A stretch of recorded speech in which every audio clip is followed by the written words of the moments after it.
good space. We're in a great place. She a 5, man, so it's that time. You know what I'm saying? Just like everybody else, I've been waiting too. Things got to line up right, you know, and I feel like this the year that they all come together.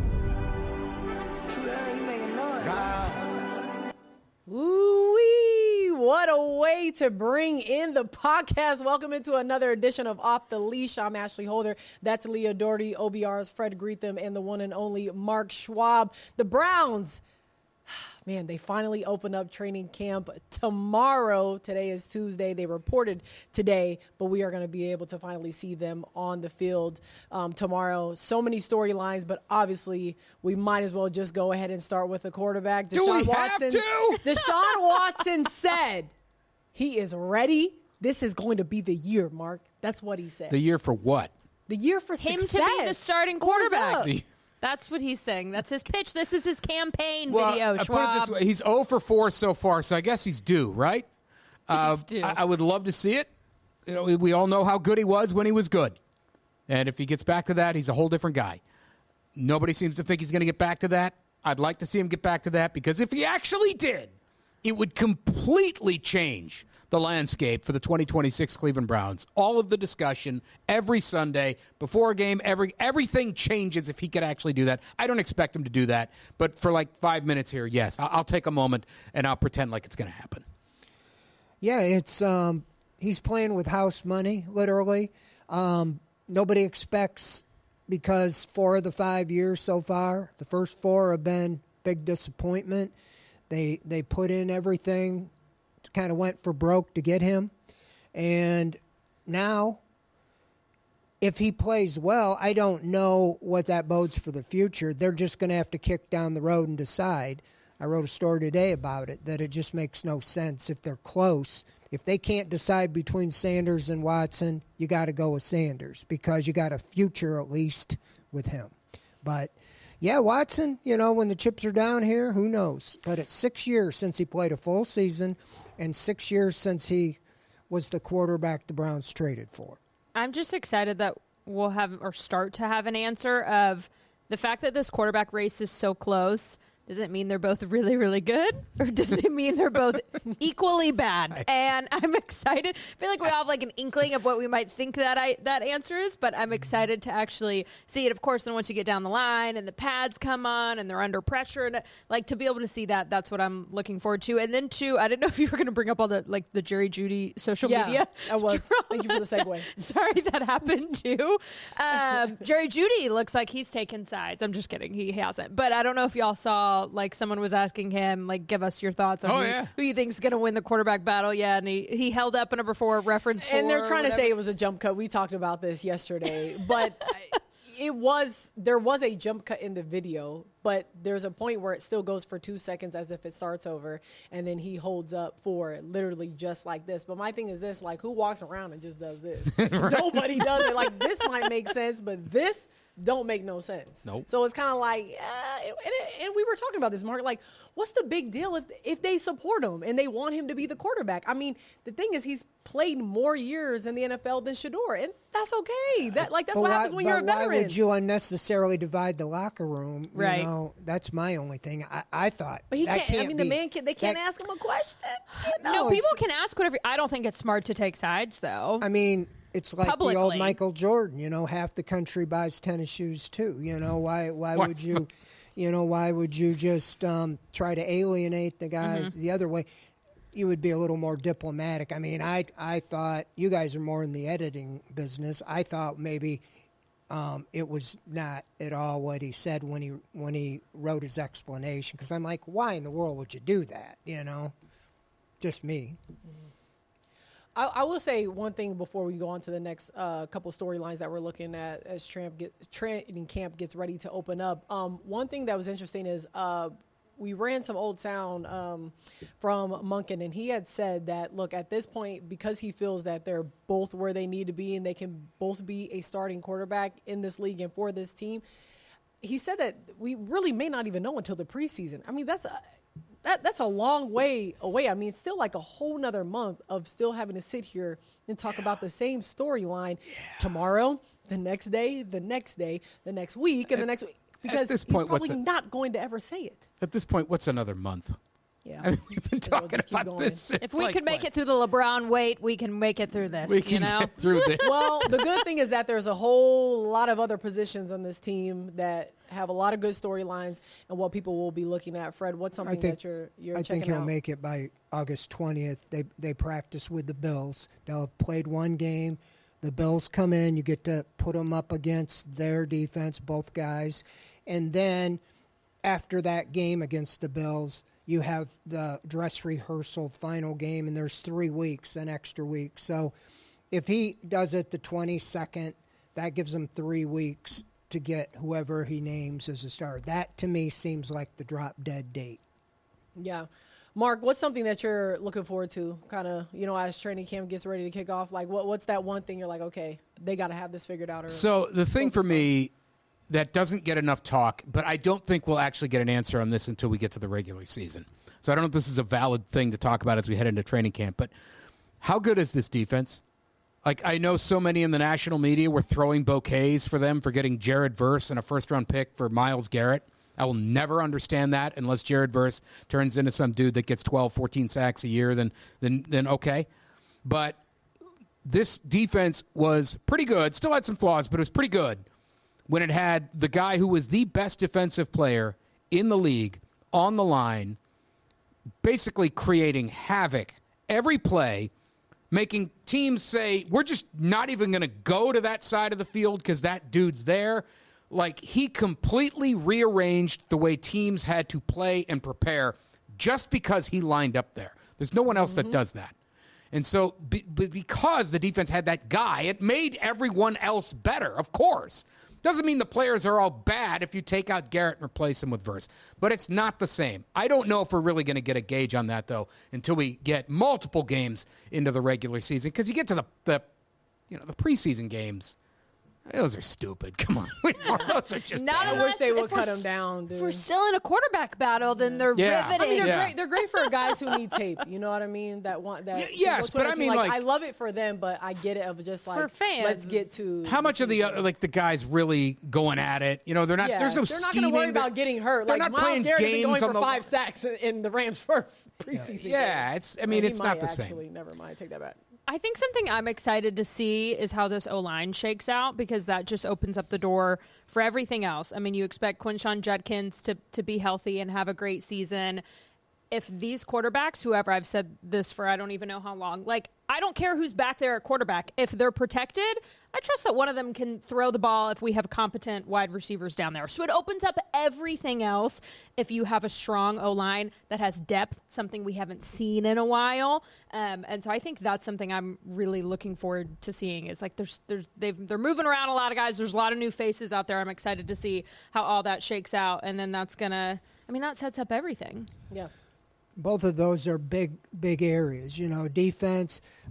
You got, beside Myles, you got Jim Schwartz is gone. And you're just assuming that the guy who ran the defense, that Mike Rutenberg's going to just pick up where he left off. He might be better, but you just can't assume that those two pieces are big pieces that they're missing. Offensive line, brought in 7 new guys. Everybody's excited about redoing the whole line, but you're assuming that they're better than what they had before. And that's what it all hinges on. The wide receivers, I see a definite upgrade and want to see Concepcion and Boston in training camp with Isaiah Bond. I think with Jerry Jeudy, those top 4 can be strong. And I think Cedric Tillman's going to have to step up to make the team because they like Tylan Wallace. That's why they went out and signed him. He was with Monken before. So to even keep 6 wide receivers, Tillman's going to have a good camp to make the team, in my opinion. Yeah, I think it's just first of all, agreeing about what all you guys said, but I am curious about Cedric Tillman. Like when we spoke about this, what was it, the last week or the week prior, of just if this is a guy that actually will make the team or will we see him somewhere else? And I think it really does come down to what he's able to obviously do on I feel like almost maybe even those first couple of practices. You know what I mean? Because if he's not hitting on all cylinders, they might just to say, hey, we've got to start getting this core together. And if you can't get it together now, these first 2 weeks, we probably have to just say, okay, and move on from you. I've got something else, too, I want to keep an eye on. This is a storyline to watch in camp.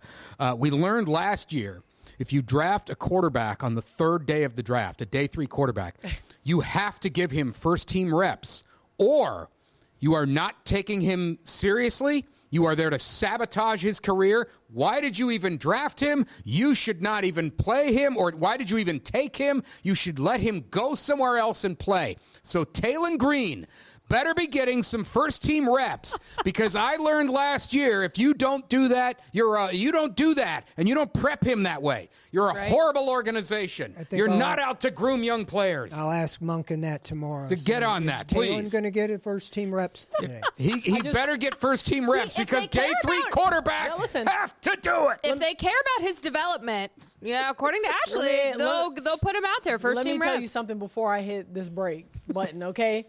It's because he, like I said all the time, he's really not a day 3 quarterback. But he is is. a day 1 Those quarterback. are the facts. And we're going to take a real quick break on Off the Leash. We'll be right back.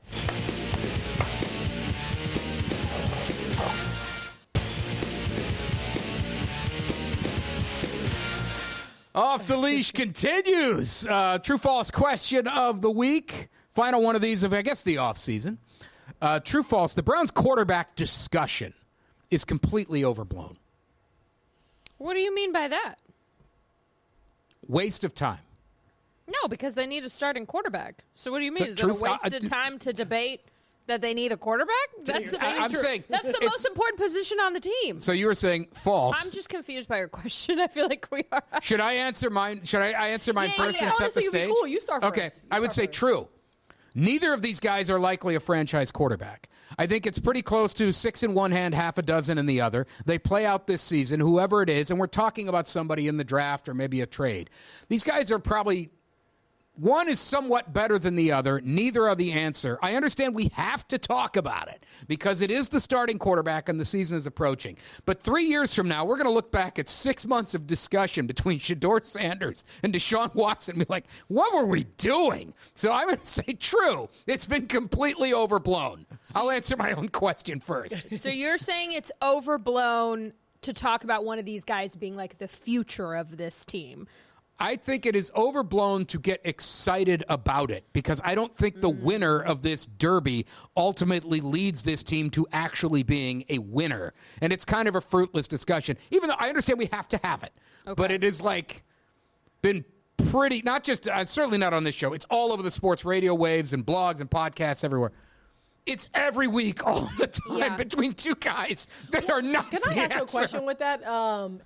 The thing is, like, the quarterback has always been an issue here with this team. Yeah. And then obviously, like, since me and Leah have been here, it has been every year. And it seems like it's always been overblown. And, like it seems like that's isn't that normal? Yes. Like, when you guys had different quarterbacks before, was it not always an issue? Like, you guys were speaking about it all the time? Or it was just like, no, when Baker Mayfield was here, okay, we spoke about it, but it wasn't like as heavy. Like, how was it with other guys? Johnny Manziel had to be massive too. Was that like a consistent thing? Yeah, I mean, Fred, you would probably vouch. The biggest one we ever had was Couch Holcomb.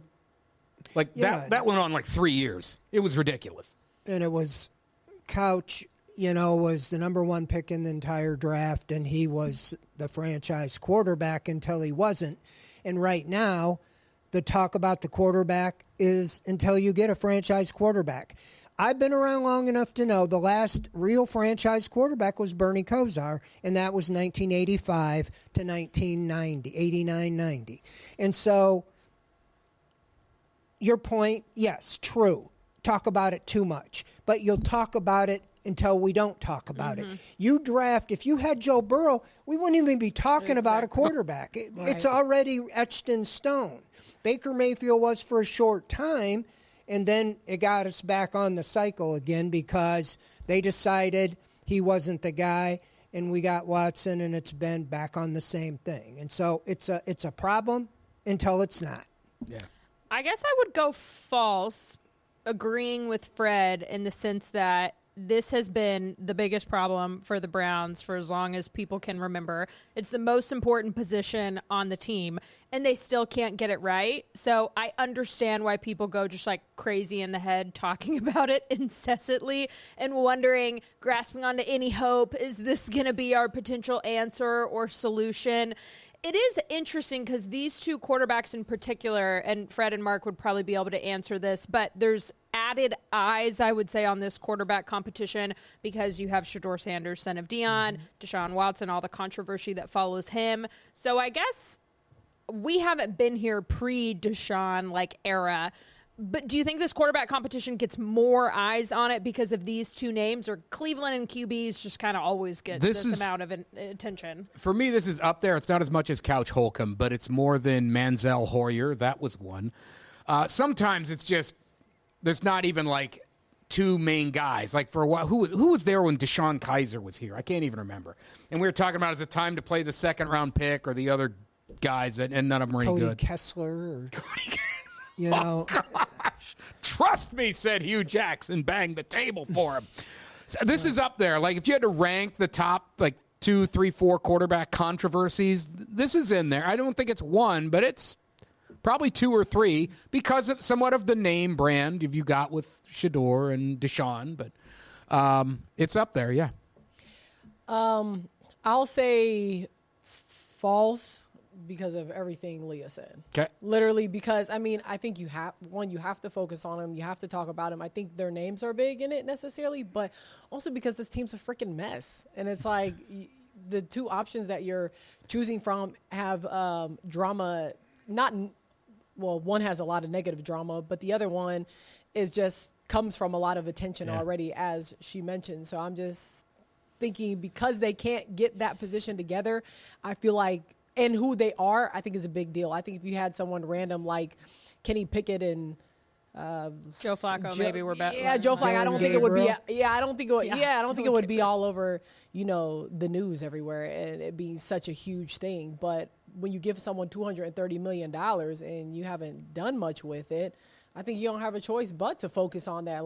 What's up with the money? Because you ain't did nothing with it. What's up with the money? What's up with the money? Where you been? But y'all know Look, I'm for Shedeur and Deshaun. I want everyone to play. I'm for a good quarterback. I want everybody to play. I'm for a good quarterback on this team. I think everyone would like to see the Browns have a good quarterback finally. But I will tell you this: consistent one.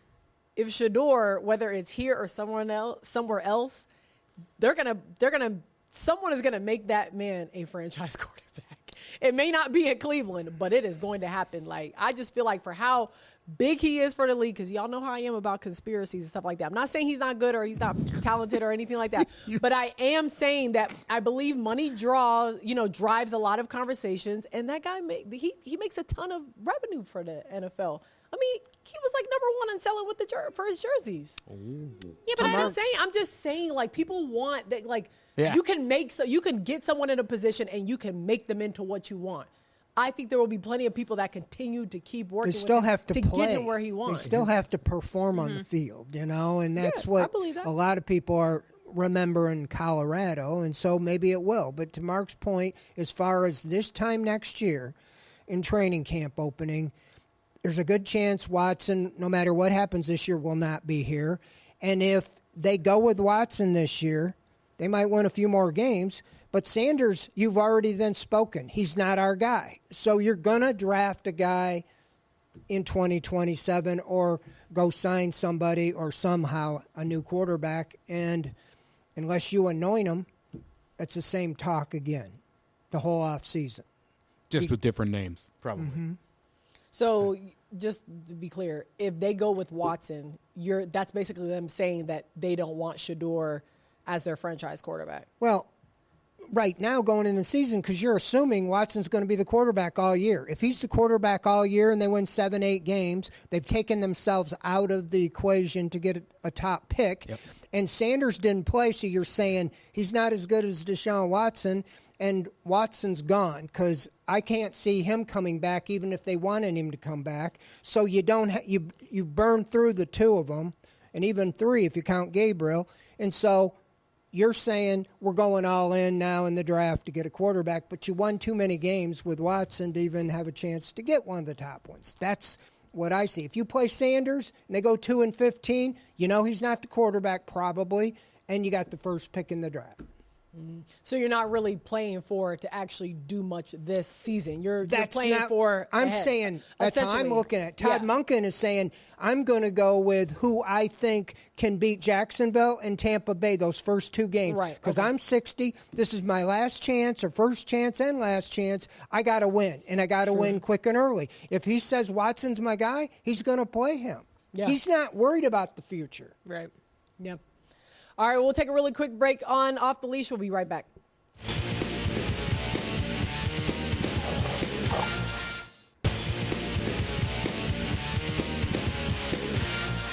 Well, technically, we could talk about this quarterback situation for the rest of our lives at this point. I mean, honestly, since I got this job 3 years ago, I have talked nothing else but about the quarterbacks. And I've never talked about a quarterback so much in my life because I have not covered so much quarterback controversy. You know, we had Josh Allen when I was in Buffalo. I had Alex Smith with the Chiefs. I mean, I didn't have all these issues. Stability.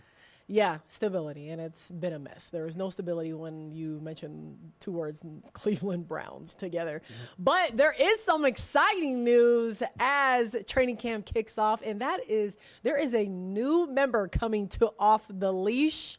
Because Leah, what are we talking about? Leah announced this week that she is expecting. So we just want to give you a how does it feel to know you're entering motherhood, Leah? It's super exciting. I feel like I've been getting a lot of advice from you. Thankfully, you've already been giving me a lot of Ashley good is here. tips. Yeah, I'm doing January. So January, baby. Right on the edge of football season. Honestly, it's a peak time to have a kid because it'll be like CFP, and then you'll roll right into the Super Bowl, and then we have March Madness, and we have opening day. Like, my husband and I were talking about, we're like, great time to be at home watching TV. Yeah. Like, this really worked out.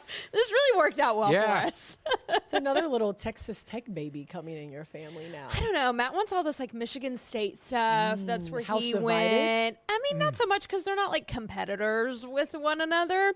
Let's see how this Texas Tech football season goes. I know we've had our share of controversy, so we'll still be Texas Tech. See who's doing the best. Huh? See who's doing the best. Exactly. Well, no gambling for the baby. Yeah, no, definitely not. We know that. Don't send the baby to Texas Tech Don't for give that. any ideas. But I will be sending the little baby Tennessee, That's fine. Vols gear. Look, we'll take any and all free stuff. That's what I've learned as well. Oh, yeah. Whatever One people thing, want to if you are a parent. If you don't take like it, free they stuff. outgrow it in like 20 minutes anyway. Oh, so. yeah. Oh, yeah, it's terrible. We'll take all My the free kids stuff. last in, like, shoes maybe a month. Yeah, and Ashley said she's going to carry all the gear at training camp, that I don't have to touch anything. So I'm really looking forward to that. Very nice of I you. honestly feel like I have to. Do I want to? No, but I will not be allowing her to carry very much. So that means that, appreciate it. Brian, hey, I know you're watching this podcast and listening. We need a photog.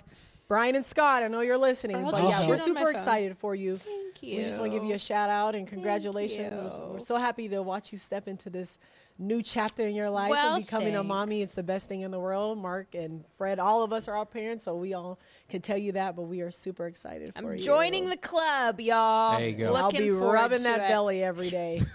Every day. All right. So again, training camp opens up tomorrow. We will be back next week. We'll be talking all about what we see on the field, and maybe we'll even have a decision of who's going to be the starting quarterback. Maybe. Probably not. Probably not. Nah. But there is anything is possible, guys, when it comes to the Cleveland Browns. We never know. But for Ashley Holder, Leah Doherty, and the little cute baby, Mark Schwab, and OBR's Fred Greetham, this is Off the Leash.